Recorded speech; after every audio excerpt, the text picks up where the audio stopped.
अभी हम लोग बात कर रहे हैं निसंतानता की समस्या को पकड़ने के बारे में। तो आप यहाँ पर बैठे हुए हैं इसलिए क्योंकि आपको इच्छा है कि आपकी भी संतान हो, और उस संतान को प्राप्त करने में आपको किन किन प्रोसेस से गुजरना पड़ेगा ये आपको जानना बहुत जरूरी है। लेकिन इसके पहले एक बहुत जरूरी इंफॉर्मेशन आपको जरूर पता होनी चाहिए।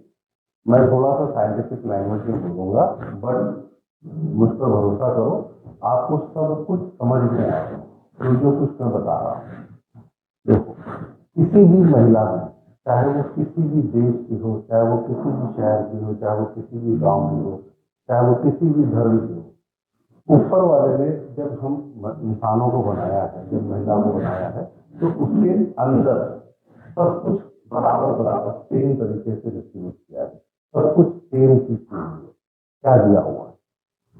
एक बच्चेदानी दी हुई है जिसको इंग्लिश में हम लोग यूट्रस बोलते हैं, 2 ट्यूब दी हुई है जिसको हम लोग नलिया या फैलोपियन ट्यूब भी बोल सकते हैं, और ट्यूब के अंत में जुड़ी हुई 2 ओवरी भी है जिनको हम लोग अंडाशय भी बोल सकते हैं, जिसके अंदर अंडों का निर्माण होता है।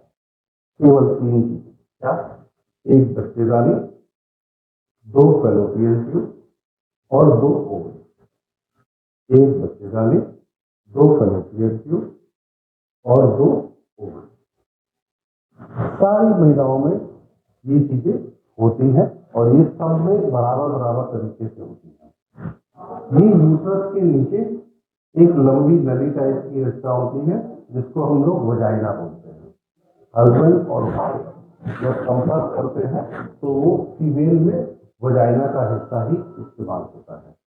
अब अगर हम ध्यान से इस बच्चेदानी को देखें तो बच्चेदानी के बीच में एक खाली कैविटी होती है, खाली स्थान होता है, और उसके नीचे का हिस्सा थोड़ा सा सिकुड़ा हुआ होता है 2 तरफ से, एक यहाँ से एक यहाँ से। इस हिस्से को हम लोग बच्चेदानी का निचला हिस्सा या सर्विक्स बोल देते हैं।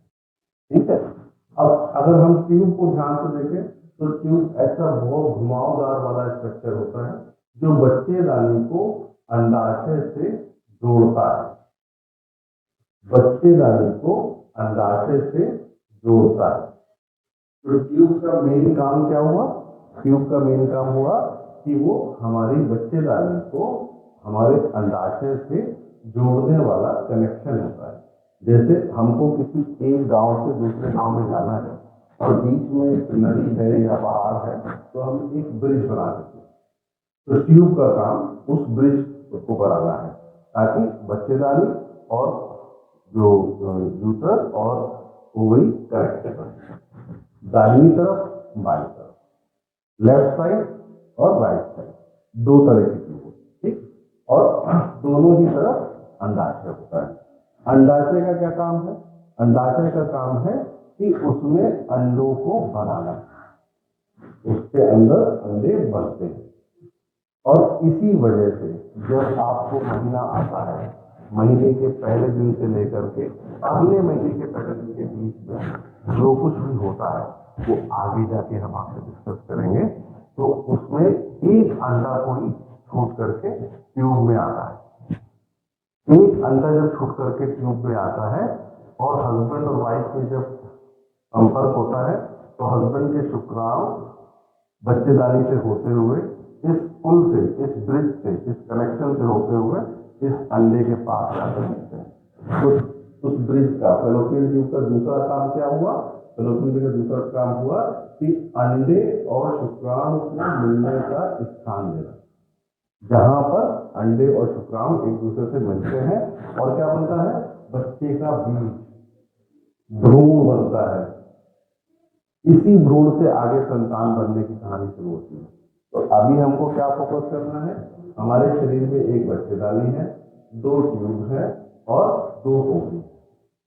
समझ में आ गया? बस यही बताना था मुझे। अब इनका फंक्शन क्या है? ओवरी अंडा बनाती है।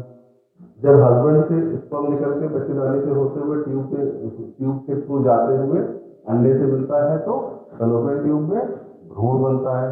जब ये भ्रूण यहाँ बन जाता है तो यही भ्रूण लुढ़कते हुए आकर के बच्चेदानी में चिपकता है जहां पर एक बच्चे का निर्माण होता है।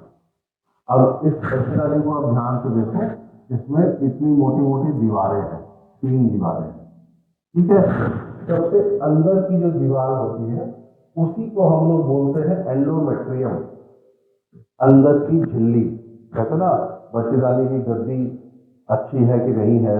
आपने कई बार अगर पीछे से अल्ट्रासाउंड कराया है तो डॉक्टर या कोई आपको रिपोर्ट देखता होगा, आप देखते होंगे तो आपको लगता होगा बच्चेदानी की झिल्ली क्या होती है, बच्चेदानी की गद्दी क्या होती है। तो वो यही जो लाल वाली दीवार है वो ही गद्दी होती है। तो हमको अल्ट्रासाउंड में इसकी मोटाई देखना बहुत जरूरी होता है, क्योंकि एक प्रॉपर मोटाई 8.5, 9.5, 9, 10 मिलीमीटर की होगी, तभी इसमें भी बच्चे का निर्माण आगे हो सकता है। उसी प्रकार से ट्यूब में कोई इंफेक्शन तो नहीं है, कोई पानी वगैरह तो नहीं भरा है।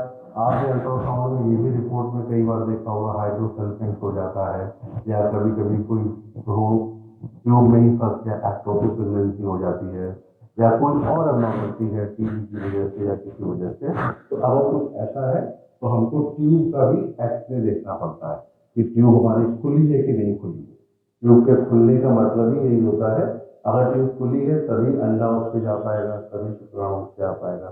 और उसके लिए हम लोग कुछ करते हैं, जैसे एचएसपी में क्या करते हैं, नीचे से दवाई डालते हैं, पहले यूट्रस को भरते हैं, बच्चेदानी को भरते हैं, फिर वही दवाई इससे होते हुए ट्यूब में जाती है।